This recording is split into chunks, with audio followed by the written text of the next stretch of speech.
because it can't be, no actions can be taken, but the next steps, looking at sort of the next steps and maybe a plan of action, though it's not action steps, is to be able to take it to the full board, sort of outline what is, what are possibilities to fill some of these budget gaps. And I'm going to just sort of jump in, and I know that there's a great list that people put together. I'm thinking in terms of order that we might want to look at the budget gaps that people have recognized, obviously from the levy. Then maybe look a little bit about prioritizing those. What is the top level? And I think people have already done that, and I think the list that we've got has probably explained it. When we do that prioritization, there may be some things that are money amount. There may be some things that need to be provided by the school district. So, like the schools will need permission. The school district will have to give permission to use the fields and things like that. So there are some of these things that we may need to dot the i's, cross the t's on. Or if somebody wants to use the gym for theater, some type of theater activity, we need to identify that that's also needed. It's not just the money mount for the staff, but what's the other component that's sort of a hidden component to it that might cost us. Bus mount, the mount for the bus. So we'll need to maybe put those down. We may not have dollar amounts for them, but we just need to get a sense of where we are and what we might need.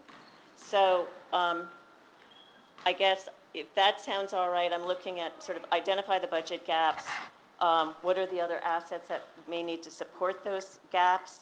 Some of the short-term solutions, and then putting together sort of what are the next steps that we want to do to try to move this forward. And part of it is, I think Carlin and I both felt that we just I couldn't leave it out there. This was important enough to the community to try to start discussing. And it may not be perfect, but at least it's an attempt to try to get some organization. And I know people have been talking about it and try to bring some organization to it.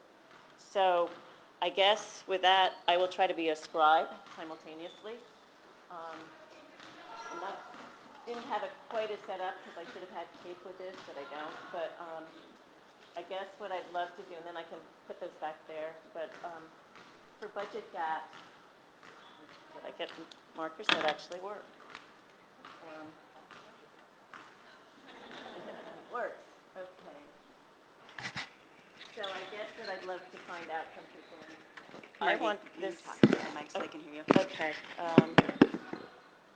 I do want people's input. I want people's input on what they see, and then we can I'll list the gaps that you guys see at this point. I know that we're still in the process of trying to put the budget together, so this is going to be a give and take. It's almost going to be a little bit of an adaptive process.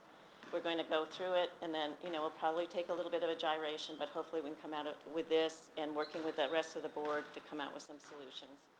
So what do people see as their, I would say, top priority budget gaps that they would like? We can't do everything probably, but what are the top things that people want to take care of or try to address? Community coaches, teachers. We can talk. This is a working session. Athletics? Okay. What? Marty, would you like? Athletics. I like saying extracurricular, co-curricular, because there are kids that aren't jockish, but they might be drama kids, or they might be music kids, or there's other things. So I just think we need to lump all those things together. Right.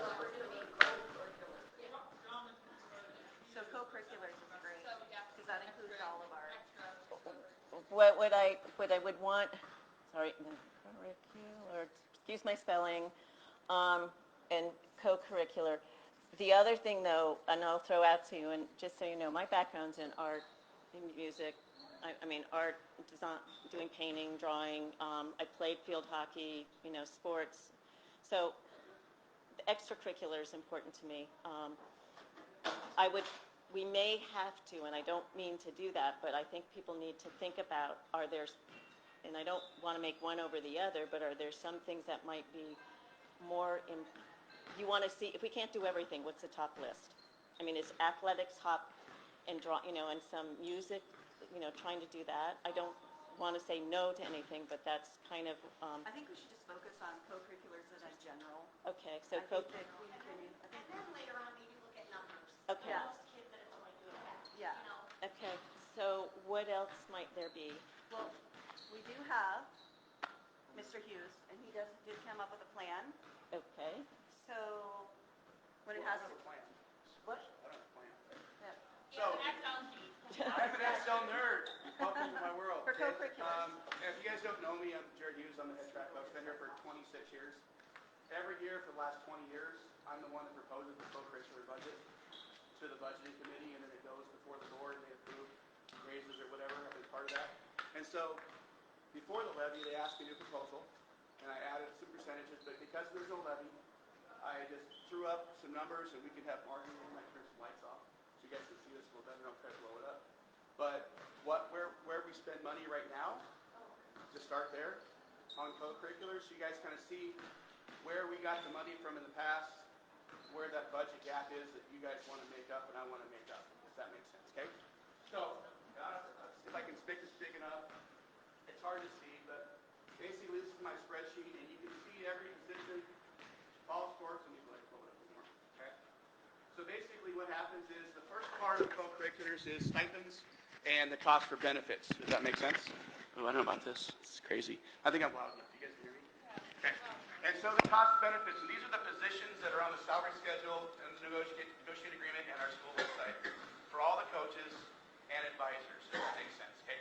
And so if you look here, I blacked out the names. Technically they're whatever they're. You guys can know them. You can go online, look at them. I don't care, but I blocked them out just for fun today. But basically what happened is that's the falls, like cross country head, cross country assistant, football head, all these assistants. This is what we've been paying for the last 5 or 6 years. Okay.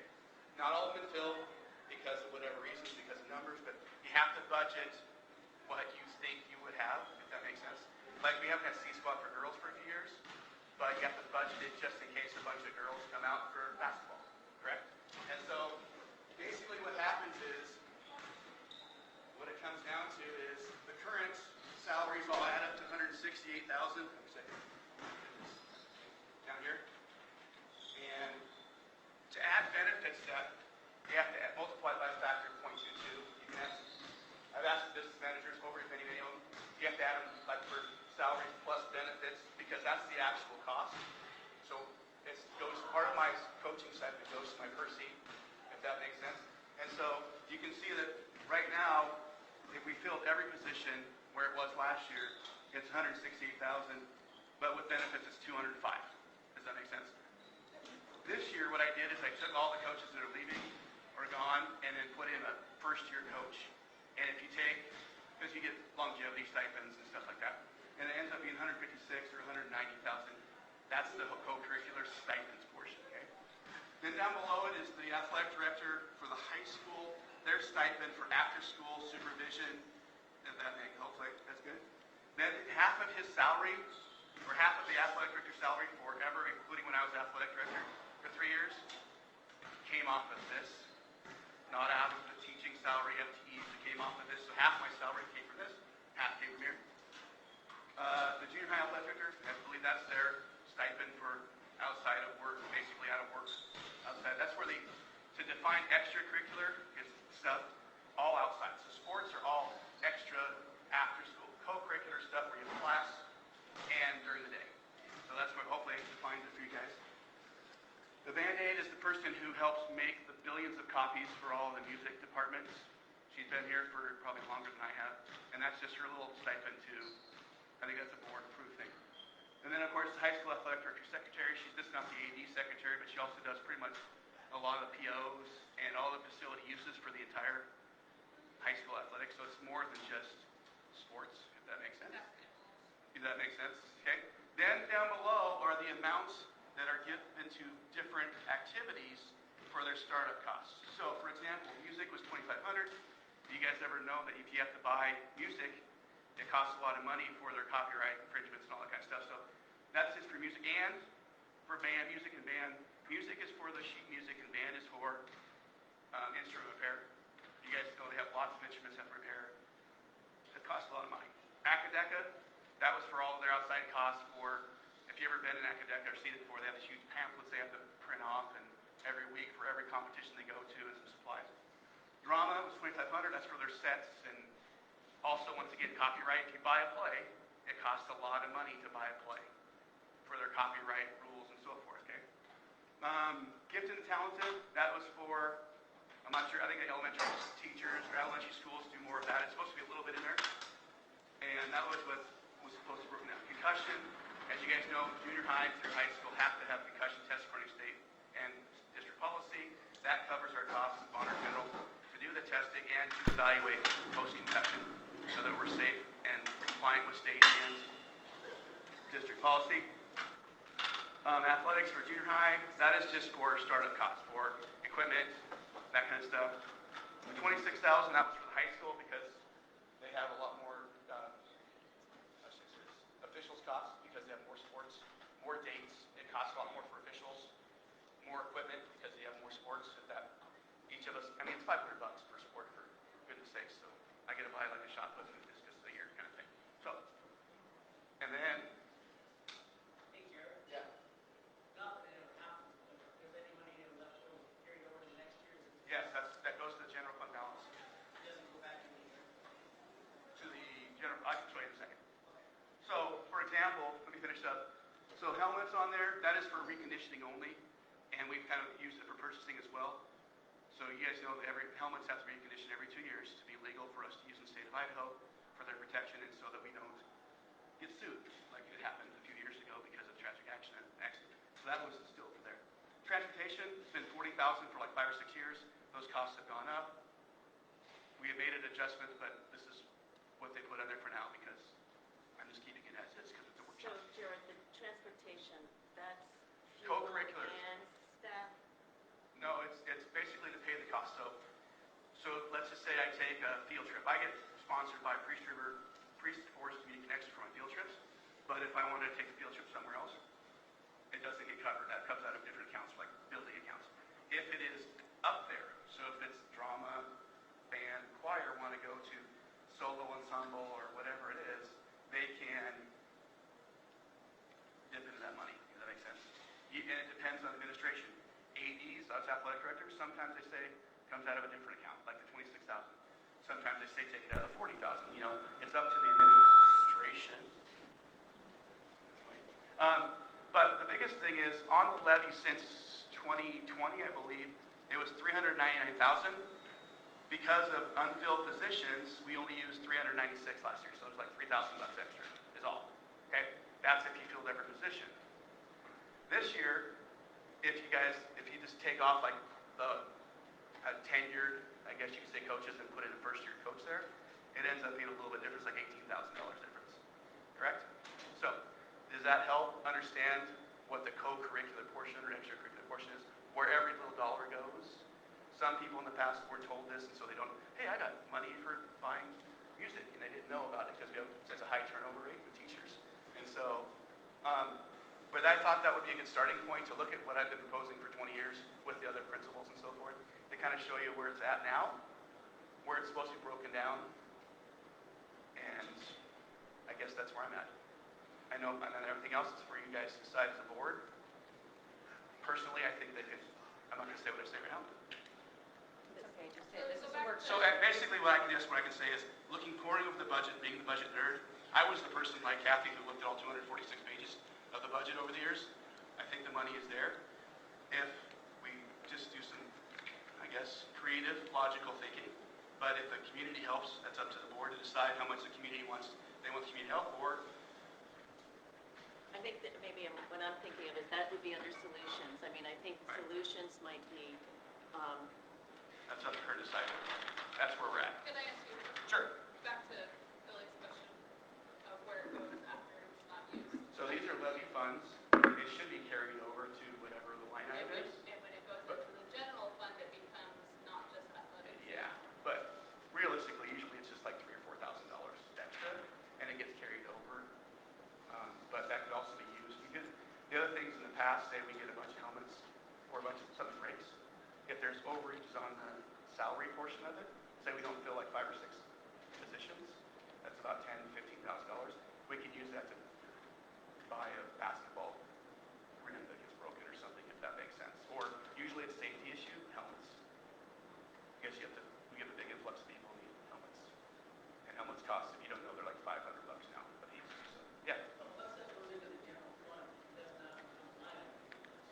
It depends, I don't know exactly, Stephanie, that's, you guys have to answer me, if it goes back to legislative fund, or does it go back to co-curricular portion of it?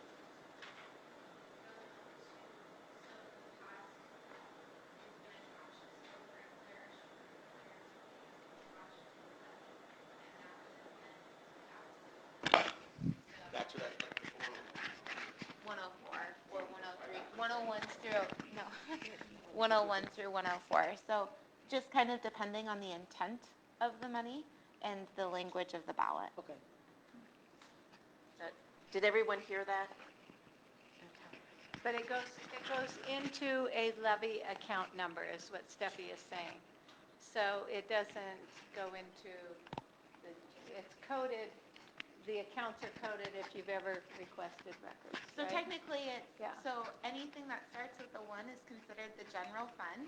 And so technically it goes back into the general fund, but we further divide out our general fund to better identify levy dollars. So general fund would be anything starting with a 1. Our levy dollars are 101, 102, 103, and 104. So we just kind of better identify those. And so the 2000, the one to the left, I can't see which year that is. So last year would have been, it would have been like, that would show up in is it 102? I can't remember what it is right off the bat. But the left side would show up 103. under one levy, the right side would show up under the other levy that's for this year. So it does So show up we keep 4 years on the books. 4 years on the books. And I just put that out there for us to play with as you guys are going through your top state, besides that. You want to And you can see that on the treasurer's report at the end of the board meeting, or the board books, the monthly board books. So I know that we have a great list of things, and I know we're jumping around, it's a little new to do this, but you created this great list. Do you want to, if we were talking about some possible solutions, do you want to run over your list that you put or whoever put it together that we have here? Do you? Okay. Yeah, but do you want to read off some of it to share with what you see as solutions? Put you on this is a community, this is going to have to be a community process and I mean, I know I'm out, to answer the question, we're going to try to bring it together so that the community is part of this decision. Yep, I'm going. Okay, so with what Jared is sharing, a big concern has been, is there a way for the community to raise funds to fill this shortfall gap? Like, can we write grants? Can we fundraise? Can community members donate money specifically for, let's say, band or music?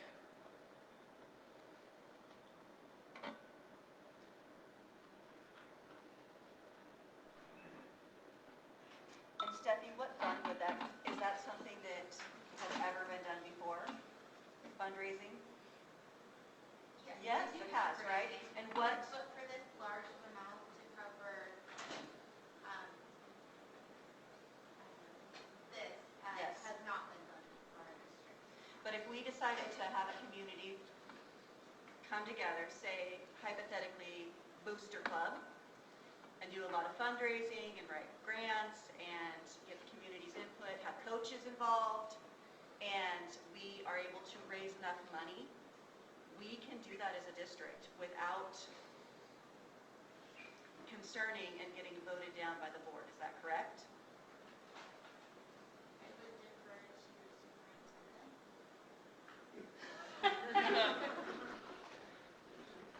Okay. So just thinking about that, I think I'm going to repeat what I heard you say, Carla. So I want to make sure I- Yes. You're asking if, I think you're asking that if the group did fundraising to have events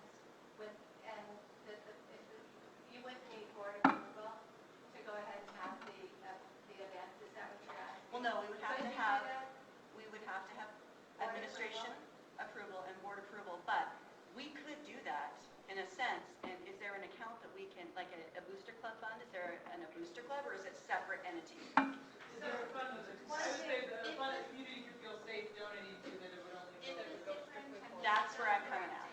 I want to make sure that it's, Yeah, an account or even a fund to use for such purposes, I would absolutely do so per direction of superintendent. Priest Lake Education Foundation okay. does that right now, Carlin. They raise funds and then they pay for preschool at Priest Lake Elementary.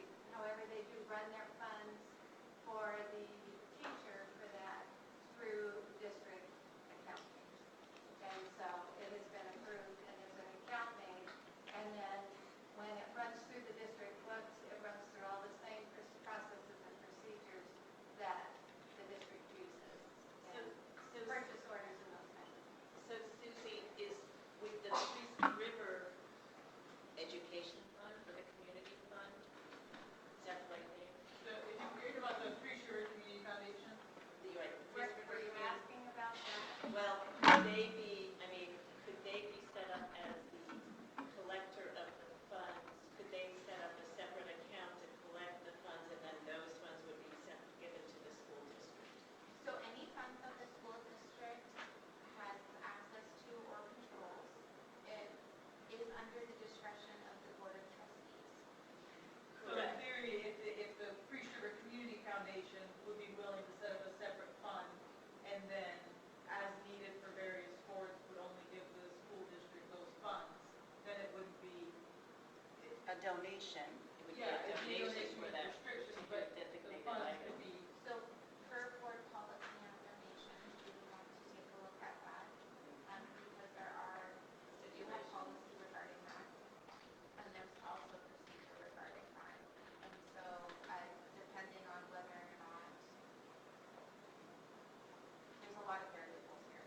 Yeah, and I am a board member of the Priest River Community Foundation, and, that would, the board would have to have a conversation about that. Right now, they're not an organization like the Education Foundation up there.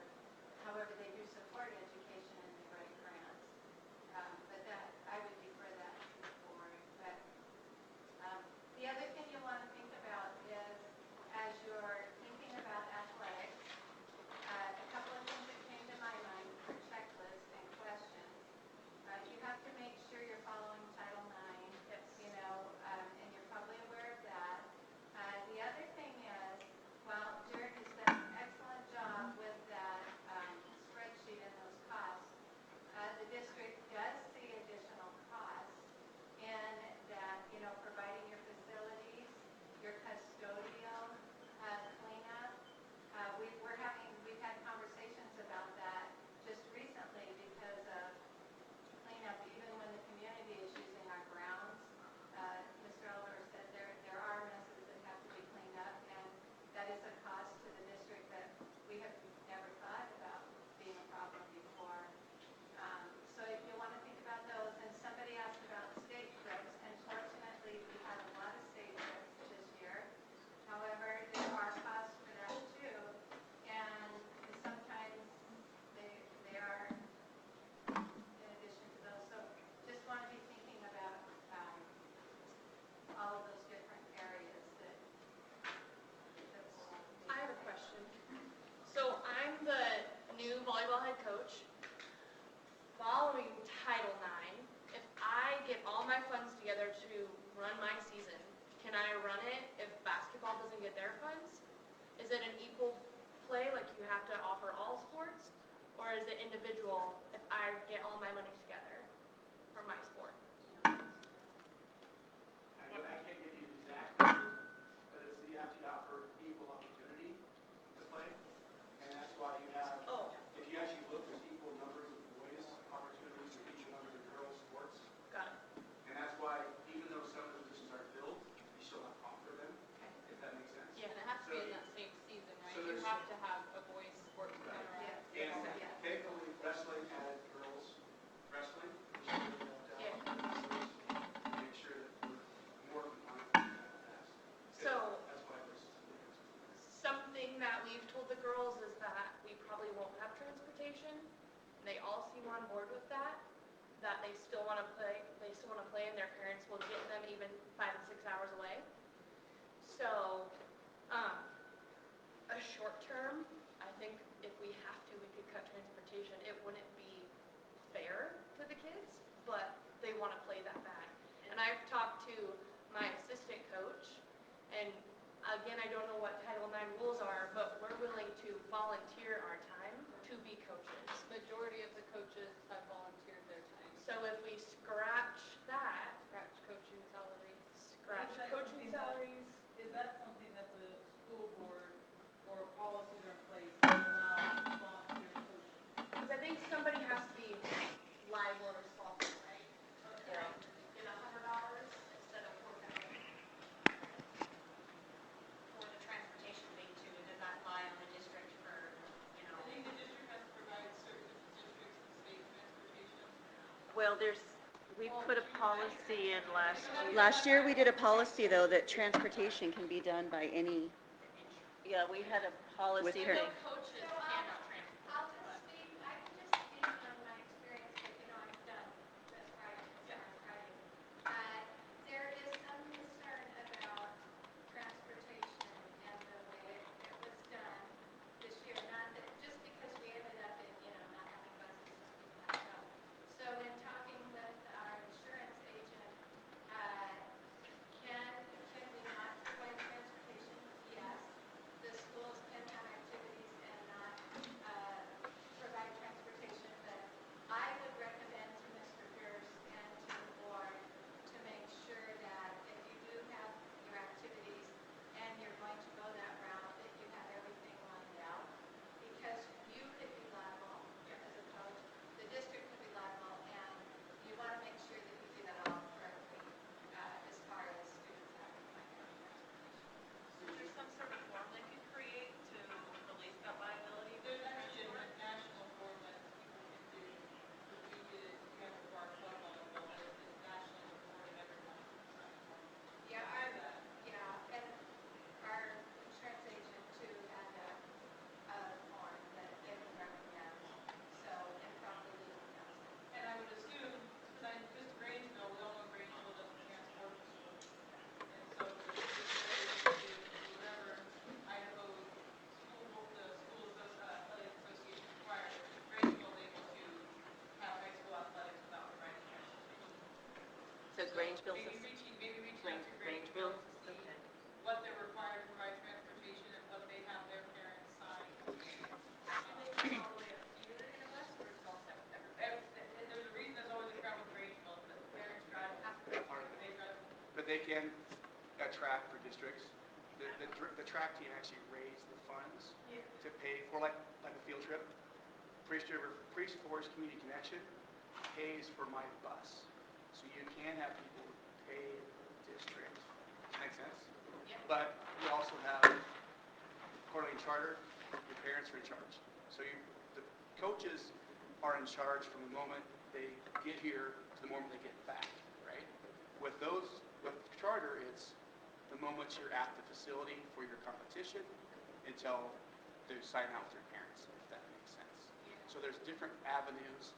Grangeville kind of a mix of those, I think, where you can just say, parents take them. Twin Falls, I don't think they've been busing for sports for about, when I was athletic director, what was that, 14, 15? Even since then, it was all parents. There was no co-curricular transportation in Twin Falls. And that's a large. And that, you said that was Twin Falls? Twin Falls. So I'm not we've sure if got- they've changed it, but back then it was for many years that they just had. And then, I Jer- don't think coaches can transport, right? You're liable, yeah. So parents are in charge of their kids until they get there. And so you're liable if you drive a kid somewhere. Like I'm not supposed to take a kid home. I really, unless I'm related to them, I don't take them home usually, right? Because of liability issues. Parents can sign them out. So you're coaching, and and my kid, I sign them out to you as another parent, then you can transport my kid, if that makes sense. You can't. We did that with the cheerleading competition. We had, several parents that had 5 kids in the car, and those, we also had to be in the hotel room with them and guard their every move. But I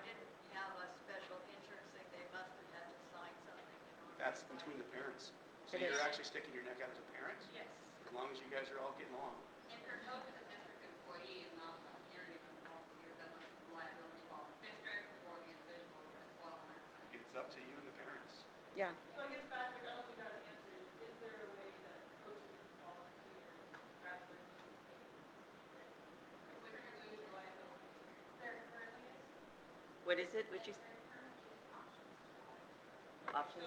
So in theory, any of the coaches that are willing to do it. Now, But you don't lose the insurance coverage if we're volunteering versus. As long as you do all the background checks. So if all of the coaches in volleyball are volunteer, is that okay? liability-wise, I would want to have the IHSA Backing. insurance backing my program. So if something happens, and I have to look in the legality of that. But if, part of that 26,000 is we have to pay for every single sport to be part of the Idaho Athletic Association, which means we have their catastrophic insurance built in there. So if somebody does have a catastrophic injury, the district isn't out of it, and the state pays for it. So I would suggest we look into the legalities of making sure at least one coach is paid and under the district's guidelines. Does that make sense? And so it has to be under the, whatever you guys have set for their. I would make sure that it's covered. I'm not sure. What if someone has like tenure and they're willing to take the first year rate, that benefits? Well, it Or you depends. just move every head coach down to $100 just so you can. Right, and or split stipends and pay for gas money kind of thing. It's up to the coaches. I have different proposals, that's okay. I'm all for. I have a comment for you, really. Sorry to interrupt you. And sorry not to know all of the school districts' programs. Do you guys have a PTA system program here? PTO. PTA, sorry about that. Parent Teacher Or Association. they call it PTO. PTO. Oh, okay, so, Parent-teacher organization. and again, apologize to bring up another state, but in Washington, the PTA system there is allowed to fundraise for their school system, and they do not have to go through the school board to bring funds forward to a different group, any group that says, hey, we need $5,000 for whatever, a newborn, whatever. They still have to follow policy and procedure to do that, Right, and and we that's have what to have I don't- approval. Yeah. But as far as I know there, they don't have to go through the board. Yes, they do. This is what he probably knows, but I think. I'm employed, PTA? The Washington teacher. I'm So- employed by, exactly. yeah, I'm saying the PTA, I don't think they do because they're established. yes, they do. I believe Same with the elementary Booster Club. Parent Teachers Associations, and at the high school, we have not had a parent teacher organization. No. For 20 years. We have a booster club. Booster Club. But How many here's the deal. members are there? The Booster Club is different because of their bylaws. Right. They would not cover the co-curricular portions of it. They only cover the extracurricular portions of it. So it's important to make sure that We have the right So if we want to get committee. some parents together and start the PTO back up, that's another option too. Is Question for you, because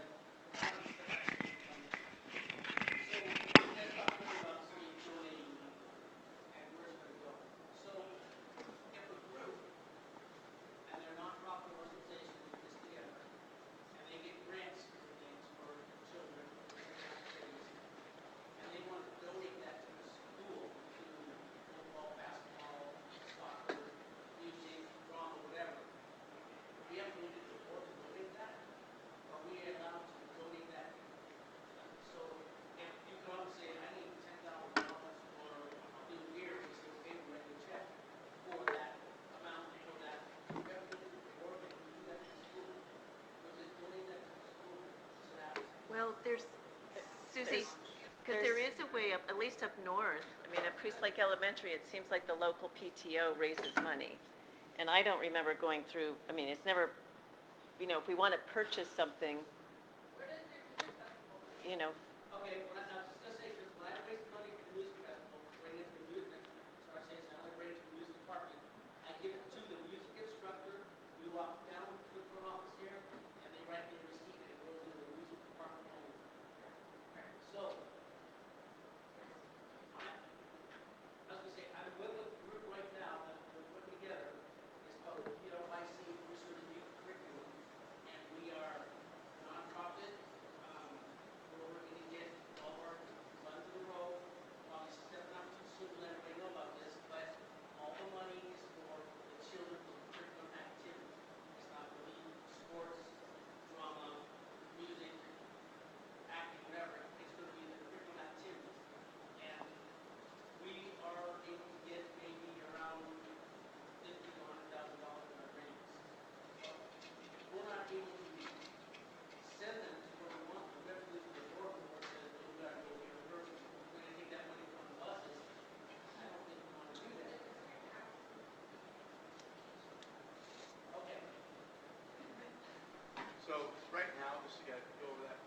have two accounts for track. One is the district funded account, and then the one is the track fundraiser fund. And so what ends up happening is the fundraiser fund it can carry over, it can roll over because funds that we have that specifically fundraise, like our walk contest. The athletic fund, if we don't use it all, it gets rolled over into the general fund again and can be absorbed back in here. So what you're talking about is the music department probably has two, I'm not sure if they have two or not, for fundraising and the general fund. Most of them do. So you can donate directly to the fundraising account, and the district basically has very little control over it, right?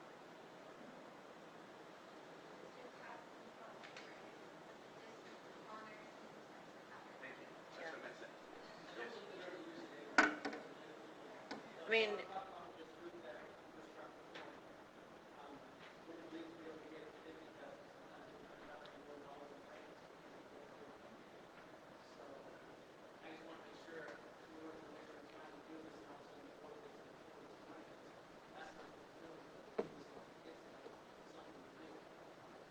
right, and I mean, I think I'll let Ann go first, and then, because she had a comment, and then I'll comment afterwards. So I put in a grant request every year to our association at the state level. The grant money comes specifically for the dance program. I take it down to the business office after they deliver it to them.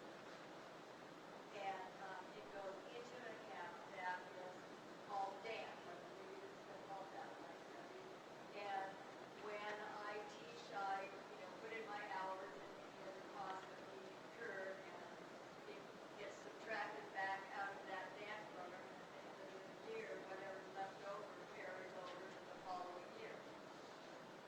And, I don't know if I ever chatted to the board about it, other than, at the end of the dance program, when principals came in and showed pictures about the great dance program, so, And I mean, I went through the superintendent in the first place, Mr. way long ago, and Lamb, I remember. Anyway, but that was, that's, otherwise it's been me and the PE teachers. and I think, for fun purposes, and Steffi's talked about this, but I know for the organization, the nonprofit I work with, you need to be,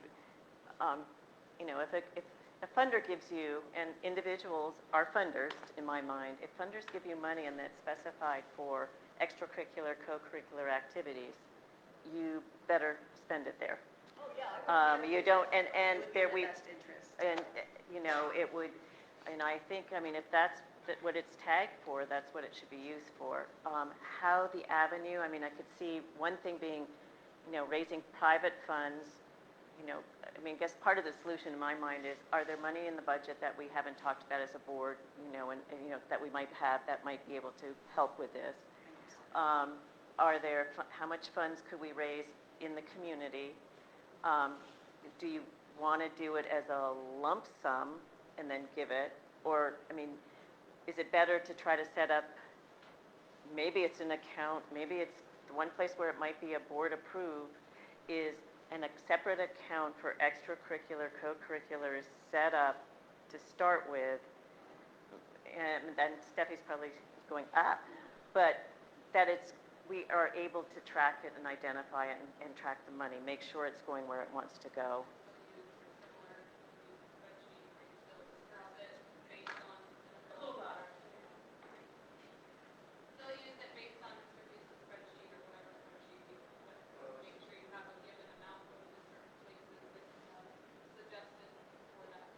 Because there's some of the things that are out there are, how do we identify, I guess the other piece of this, and again, we can put sort of together a plan, a sort of a draft plan or a draft idea to take back to the board, hopefully at this July meeting, the July monthly meeting, which is kind of late, maybe we try to do it earlier, but we've had a lot of meetings. It is to go ahead and try to put a, how much can we have under the budget that we have right now? Is there some money there? How much is the community going to willing to try to raise? There may be not just money, but how do we account for the assets we need, like the auditorium for a dance recital or a play, how can we put numbers behind that so that we can, or the gym here, how do we do that? We'll need to figure out how do we put dollars amounts to our other assets. I mean, Jared did a great job of what we've got, but I think there's definitely some missing costs there that we have to identify. Facilities, the facilities assistants, having the lights on. So that would be part of it. I think grants. So I guess, yeah, go ahead. I think one option for the community is if you have to have a paid coach in your organization, you just remove all secondary positions, okay? So, Keeping all the sports the same, but getting rid of all the assistant coaches. so I'm not sure if I'm going to share this or not. In budget workshop with the principal, they came up with a number. 116, I know it's in the budget, that's all. Okay. So that's not, And- you're not putting it out of the bag. So that included, from what I understand, included the athletic representatives, because you have to have some of these schedules, officials, and stuff like that. It included a smaller amount for all head coaches, so all 13. I'm not sure if it included the co-curricular. I am not sure about that, if that makes sense. I'm not sure about the sports extracurricular, which is 13 to be on here. Like 14.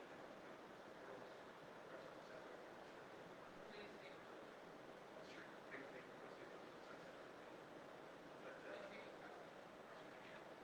so, okay, so facilities, in that, we also need facility, right? Right. Unless the coaches require the kids to Get it all down there that way. So, common practice. So River City Volleyball Club, we rented it out for like 2 weekends. And each time, everybody stayed, we had the grass trolley and everybody put bleachers, put it all away nicely. And you had kids. But also the problem with custodial that we had is not having a custodian available, so I know like practice or George was cleaning up after games, various basketball, last 2 years. So I don't know if all the funding thing is also having the custodial staff available. You need to have a custodian there for like large events. Like my 2 track meets I put on, when there's like 3,000 people there, we go through toilet paper like every 2 hours. And ours is being emptied like every 2 hours. There's a little guy wrestling league that takes a lot of custodian. So for larger events, it might happen. And you gotta remember, these are just numbers here. You gotta remember house in charge, and entry fee, wrestling charge, and entry fee. We do get, this is not the budget, this is what was on the levy, if that makes sense.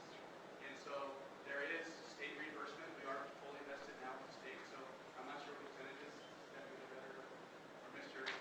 George would probably be better. It's a certain percentage of our state travel gets reimbursed, a certain percentage of it. But, and then of course the receipts.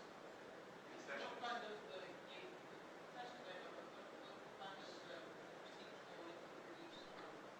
So basically it goes into a general, like this is the old budget, and you can't see it, it's so small. If you guys don't think about that. State receipts go to a certain account, other revenue, I'm not sure what that was. But then you have all the fundraising accounts, the big one's concessions, so it's revenues and expenditures for, it costs, I think it costs $2 now for us to get a venue off, that's why they're $3 now, so it's that. So there's costs involved, there's deposits, and then, you know, we do more items, that kind of stuff. And then there's drug testing, because we also charge $50 for drug testing, almost two. There's a $35 ASB fee that goes into a certain account. So- There's all the fundraising. And so Jared, the thing to be pointing out, these are, and Steffi, correct me, but these are 999 funds. So these are the student body funds. If you look at the monthly board meeting, in one of the last reports, there's a treasurer's report and there's a student body report.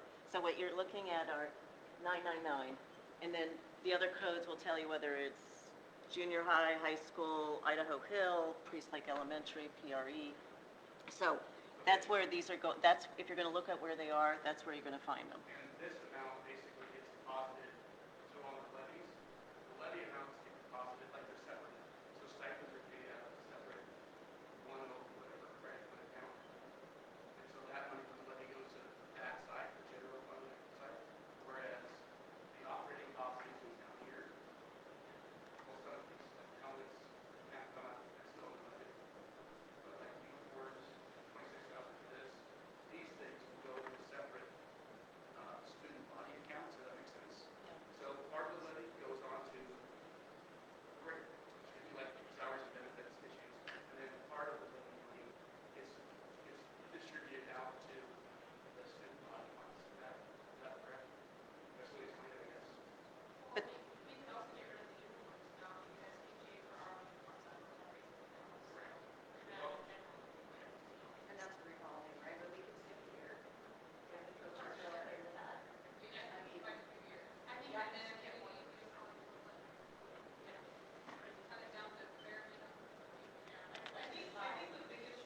That's what he-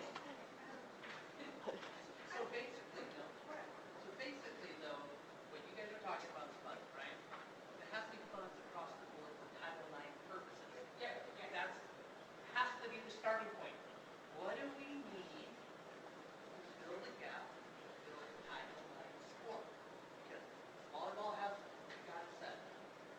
What if boys basketball does? I mean, baseball, we still have a ton. We can get on that field right now. We don't need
stays within the school.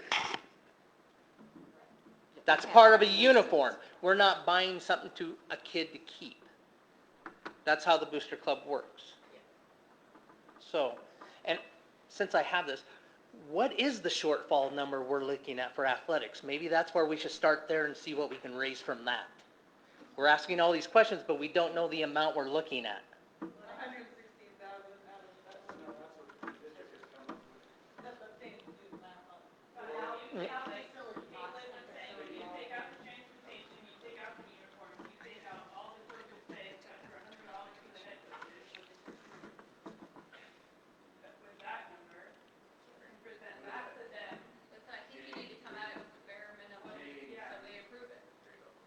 Then what would be the total that we would have to fundraise as a community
right now in the budget that you can talk about set aside for extracurricular at all?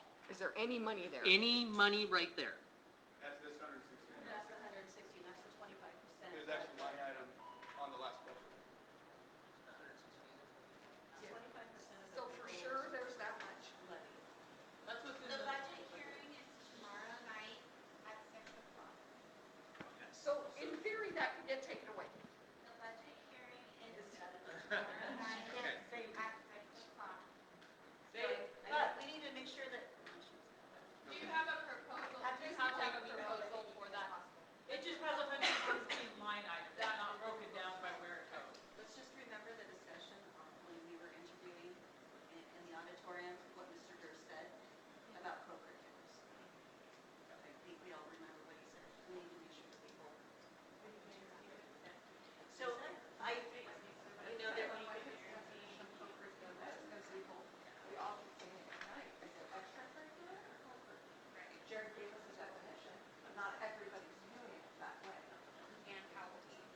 And I- What is his definition? And I think the community, and what people are saying, I think at least others are, extracurricular athletic sports is important, but academic, I mean, we just on what we did. International. So we really did well, so I left it on there, which I think is, I I'm not think- sure. It would just, well, and would, so I, would, say we can fundraise that 73 or whatever that number ends up being.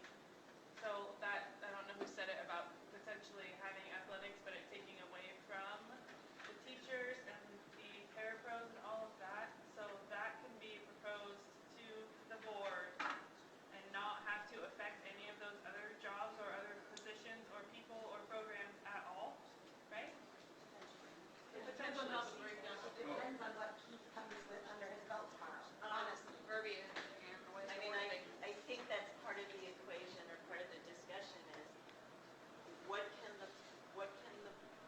budget, the district budget support without pulling away from, the curricular, the actual educational component that needs to be really taken care of. I mean, we're here because we need to educate kids, but we all recognize that extracurricular, co-curricular act really provides that well-rounded student. And so we want to make sure that in this plan maybe is, you know, a note down here might be, whatever comes up of the budget, and I'm going to shorthand it, doesn't detract from paraprofessionals, the other support, the critical support staff. Reinstate the positions that have been cut. And that's, I mean, Instructional coaches. we've been focusing on this, but that's what I was saying, there's some other things, I know this is important, but there's other places that we're looking at. Well, I think that we can get that down. Let me restate that. Maybe look at the proposed positions that we will not maybe have for next year. Let me restate that. Well, going back to co-curriculars, so, I mean, we could even get that number down as parents by kids play sports. So, how many athletes we have on average, do you think? Well, Commissioner Taylor looked at that, like $100 per kid per sport Yeah. for the season, and it only raised like 16,000. If you play it, go everybody. So that's 16,000. 1,000 that we don't have to raise, or 32,000 that we don't have to raise off the top, so that would be the 50,000. I mean, it's all I think, relevant. I don't know. The only thing about this is that if some student, I would Then that's when I'm sure a grandparent would step by my table. Yeah. or the Or booster. parents that lose their Well, tickets. Bonner Ferry, what they did is they paid $100. This is what they did when they lost their levy about 8 years, 12 years ago, 13 years ago. It was a while ago, but they did $100 per kid, $200 max per kid for the year, $600 max per family. And then businesses, simply said, we'll do fall sports, we'll do, so it would be like track row, here you go.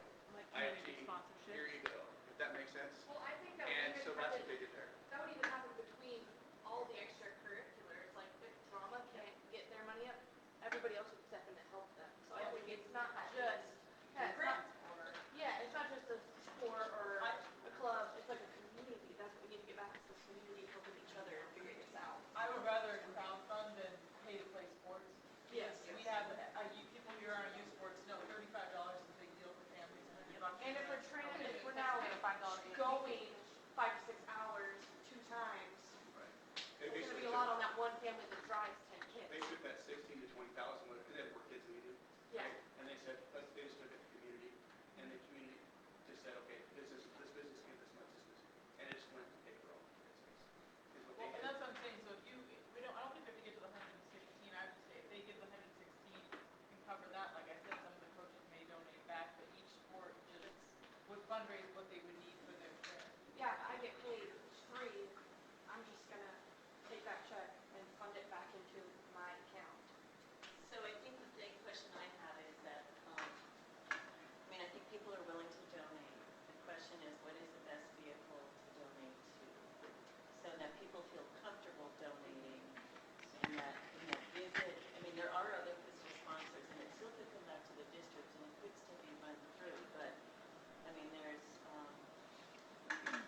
like, there's the Idaho Community Foundation, there's the group over in Sandpoint, there's, I don't think Priest Lake Education Fund, this would be too far out of the realm. I know that it would have to stay up there. But is there a fiscal agent? There is the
have bingo, we still do it. We're smaller, but we don't have a lot of people in the Booster Club either. No.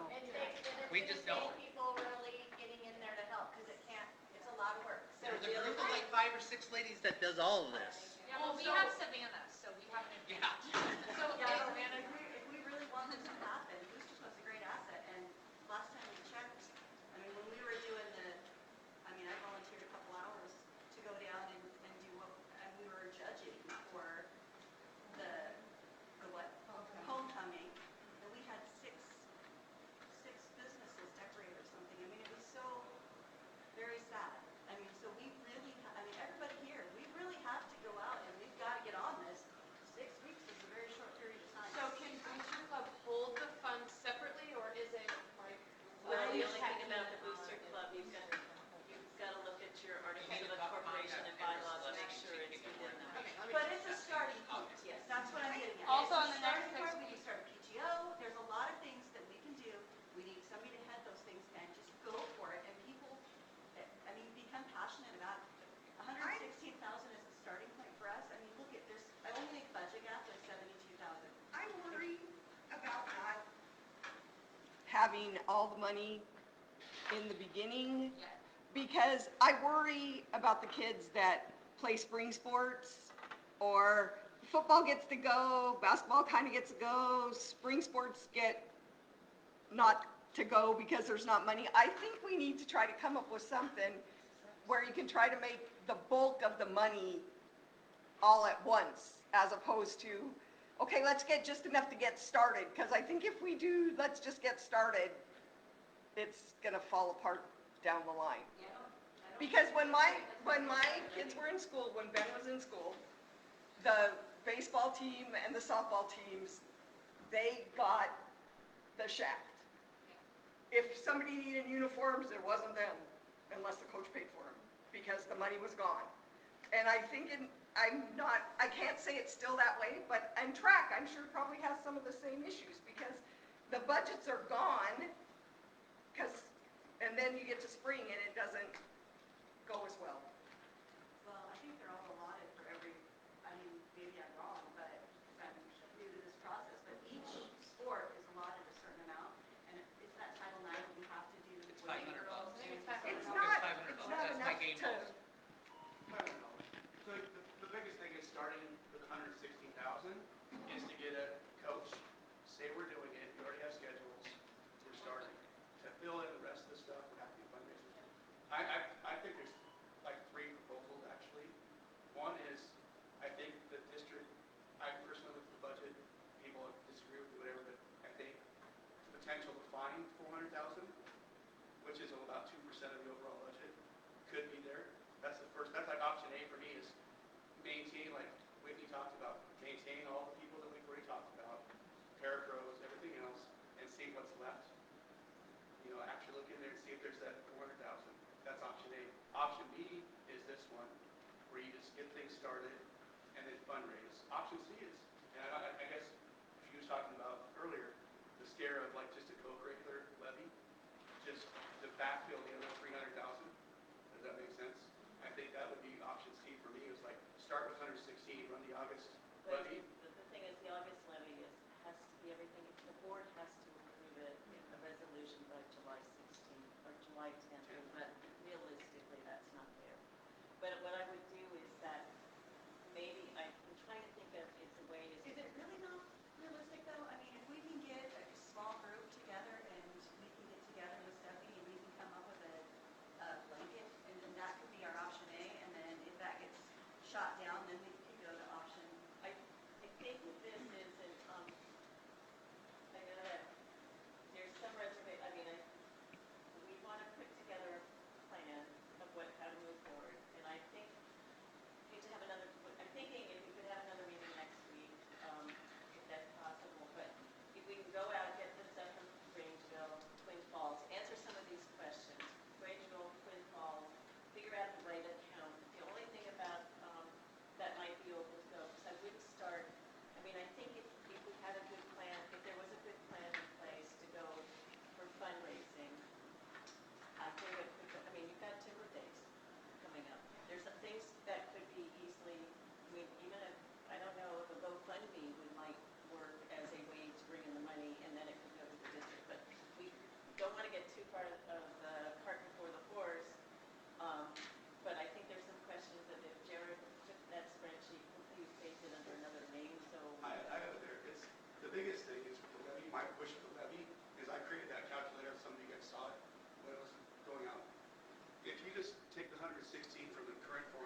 $224,000, which that would be the levy amount to backfill all positions, all funding, which is $25 a year for $500,000. But there still may be another levy that needs to go out. I'm just throwing out there is that because we still have to figure out where we are next year. And hypothetically, Steph wants to say something nice. She doesn't really. I just wanted to, I guess, make a point of clarification with the statements that I have made or providing answers to some of the questions. The board has indicated a desire to support co-curricular and extracurricular activities. Mr. Hurst, candidate, superintendent candidate select, has also stated publicly his intentions to support co-curricular and extracurricular activities. Budget hearing is tomorrow night at 6 o'clock. In this budget hearing, the board will be looking at examining the budget proposal that was created or compiled upon collaboration of lots of board work sessions. And so, oh, perfect. Thank you, Mr. Hughes. With that being said, depending on the direction and the outcome of the budget hearing or the consideration and adoption of the 2023-2024 budget, I think that would give this group and maybe even a bigger group a little bit more direction on how to generate that revenue. what's that? We don't need to plan anything until tomorrow. But we should look at what we need to follow up on. Like, Also, the payment for the Idaho sport, the Idaho athletics on if we had, what's the requirement for paying coaches? So there's, I guess, I hear a lot of ideas and I hear a lot of really good ideas. And we've been going back and forth between the revenues and the expenditure side with these ideas. I guess all I'm trying to provide point of clarification on tonight is that I do believe we will all be receiving a little bit more direction after tomorrow night, hopefully, maybe. And because there are options. The board could direct superintendent, then direct myself to provide edits in the budget to include that full asking price that was on the levy proposal into this budget proposal, and use fund balance in order to cover that. The board could decide, direct superintendent, direct myself, to make an adjustment to the way that we were currently funding staffing, or the percentage increase for that staffing, or the salary matrix for that staffing, and then therein allowing for the support of co-curricular, extracurricular activities. There are options, is my point. Well, why is July 16th too short of a time for them to decide to also, after tomorrow, they should be able to say, oh, well, we're short so much money from what we want. And why is July 16th too short of a time to put forth a levy budget?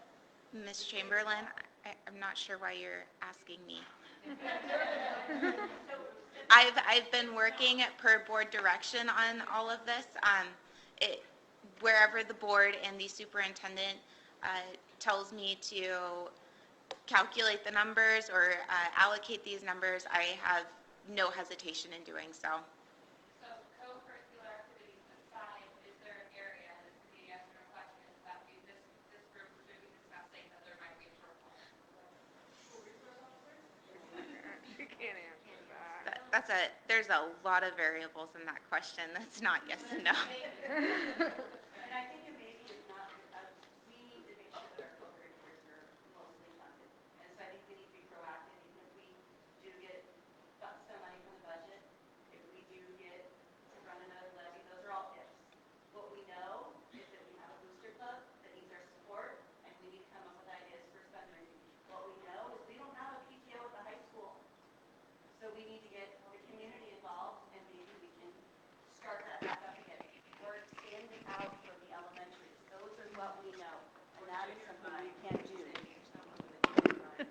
I know.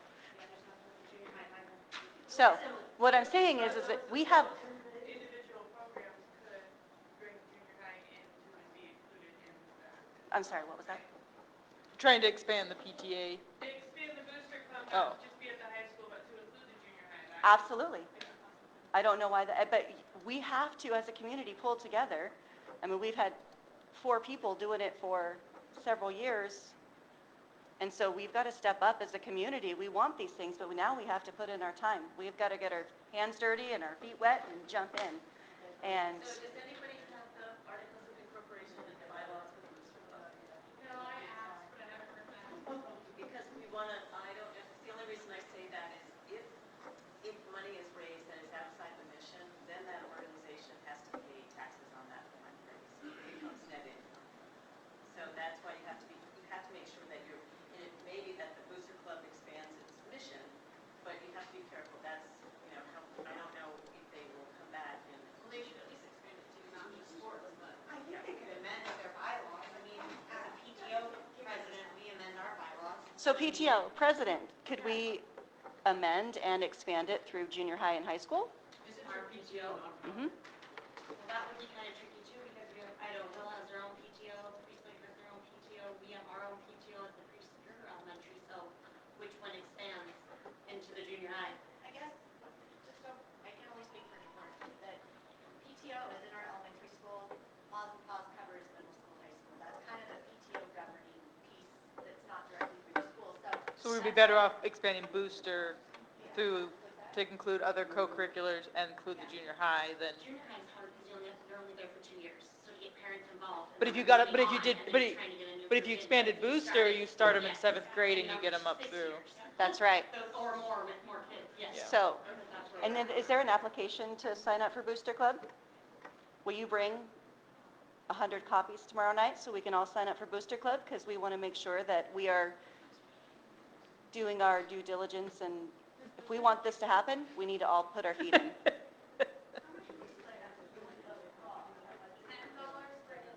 Ooh, I'll sponsor somebody else if they want to put in the time, and I'm going to sign up and put my money in too. So if people want to, I think tomorrow will give us some more indication. I mean, it's going to be hard, that will give us some more direction, maybe where we're going. And we can start doing these other things. I will commit to reaching out to Grangeville and Twin Falls and see if I can get some information about the forums that the parents use, or however it was, whatever you said. I'll go look at their athletic program and how they have transportation, just so we have that if we need it in our back pocket. Because we still may have a transportation issue, so we still might want to need to look at that. So I'll commit to doing that. Jared, will you commit to sort of re-looking at that, coming up with a neat, just in case we need it, a nice, neat revision Of this? of that? Same. Same. And then somebody who got the booster club is another option. I still think, I would suggest that it look at the mission statement stuff. And then, I don't know, there's grants out there. If anybody, maybe people start making a list of grants that they can think of. And it may be funded by the school, but I think it doesn't hurt. The other thing that comes to mind is we have a 5th day. So even if we start raising this money for here, it may actually just help support the 5th day for the kids. Because we really didn't think through that. I mean, Liz did she really tried to work on that and work to make that happen. But it may be something that we help, maybe it also helps we bring our groups together, the groups come together to try to also deal with this day and are helping the kids. So I think so those are the things, but do people think there's a time next week that they want to meet that would make sense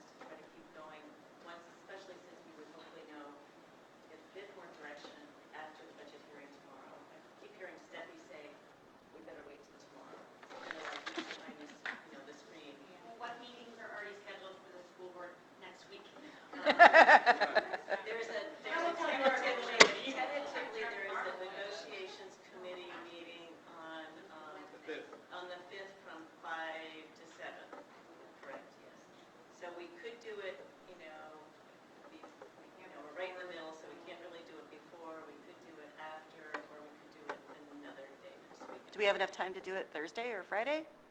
This week. Friday. Friday would be the long day if we're, I've been in 3 days this week. oh, I know. So is everybody else? Like, Well, it is 4th of July weekend, so people are probably gonna be out of town. I mean, if we could back it up, it's a little late, and maybe we could do it, I hate to say this, but maybe people eat dinner first, coming here from 7 to 9. Let's see, we're going 5 to 7, 7 to 9. Yeah. I mean, I don't care. is that, As long as it's after my would wife's that work. work for people? Because it's still like, not dealing with snow, hopefully. So you wanna do it right here? Actually, if you said it, then we'll be here. Yeah. Okay, so let's go for, if it's okay. Maybe it could be scheduled after, maybe the consideration of when the meeting should be scheduled could be determined after tomorrow evening. That's a good idea, Steffi. Well, And then we'd know. The reason I hesitate is herding cats is very difficult. And this group. So you did notice this through as a board work session, Yep, correct? yes. And I believe that that's how the majority of people were notified, and then by the traditional marketing word of mouth. Yeah. So with that being With said, a tentative, we would try to shoot for 7 to 9 then on the 5th. Because we have 4th of July weekend, so we're really, it's going to be hard to do it. Are you thinking it needs to be later or wait a bit later? I guess the board could provide direction to superintendent, providing direction to me tomorrow night about a wide variety of options. And those options I can't necessarily speak to in detail tonight because I don't know which option is going to be presented to me or directed to me. But the board absolutely could potentially adopt a budget that included this full ask with the intention of fundraising the revenue. The board could also adopt a budget with this full ask, intending that it be supplemented by the fund balance. Or that, there's, what was that? We may or may not need a meeting. But we still should meet. I mean, our community needs us. Right. Our kids need us. And so we should still meet. We need to support Booster Club and be more proactive. And there might be shortfalls in the budget that aren't supported this one. Yes. But that's why the booster club may work for the sports, but not for the other things. And I'm not talking about programs, I'm talking about actual drills, I'm talking about paraprofessionals and the things that make our schools actually run from 7:30 in the morning to 4 p.m. So, I mean, I also think of, I don't know where Liz is with the 5th day and her organization, what she's doing there. Liz She Wilson. said she got that mall, that group, whatever group it was she was with, the Mon Paw, said that they are still available. So that, she told me that like last week, so, so that's still on the table. Okay, all right, so then, I guess the question is, given what Steffi said, there may be some things that the full board comes up with that makes a decision on it. But do you all still want to try to meet just to see where we are, regroup and see? I mean, there may be gaps here. The thing is, we may get, the board may say, fine, we'll do the whole thing. But there may be extras some people want to do. You know, and that would be the thing is, you know, what are the things that there's able to supplement it, that might be something where we, you know, try to also, you know, that may be something that the group looks at. So, and it can always be, you know, a lot of things we sort of cancel, and I don't want to do that to people. I guess tentatively, let's meet from 7 to 9 next week.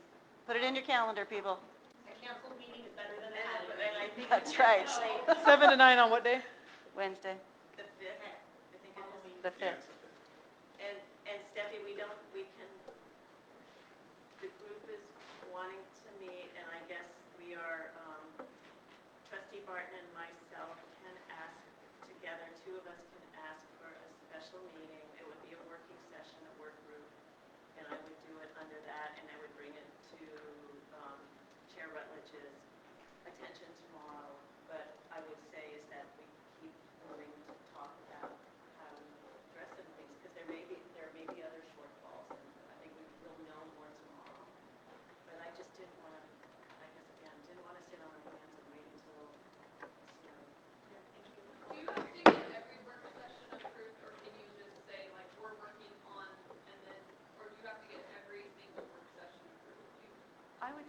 good faith and protocol, we probably should make sure that we are above and maintaining.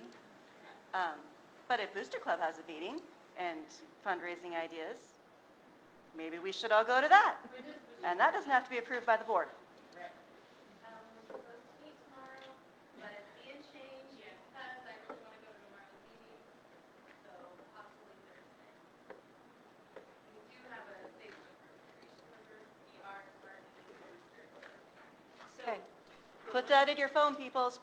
What is it again? PR. I'm going in right now. Maybe we'll all just be there on Thursday. Yeah. So, since this is a work session, I'll type up my notes. Where do you meet? Might want to move it here. Not tomorrow, or Thursday, it'll be at the park. So if anybody wants to help remember it, So, I will type up the flip charts that I did. These will be at least attached, because hopefully we can put it with the meeting. It won't be until July, the monthly meeting in July, but it can be attached to the monthly meeting in July. Hopefully these notes will be there. I'll try to get them so they're close to people, that they sort of have to go through the scenario, but I'll try to take them up so that we have them together next week. And then the other thing is, it hasn't been changed yet, but the July board meeting at this point in time is at Priest Lake Elementary School. And I don't know if that's still going to be where it is, but that's where it's scheduled for. Third Wednesday. That meeting will be too late to apply for, to do the levy, right? No, so I mean, I don't know. Let's see what tomorrow brings. We may be able to do, maybe some things that we can look at. I think that if we can, let's look at the meeting. We can just look, let's see, and then if we meet on the 5th, then we may be able to. Surprise, surprise.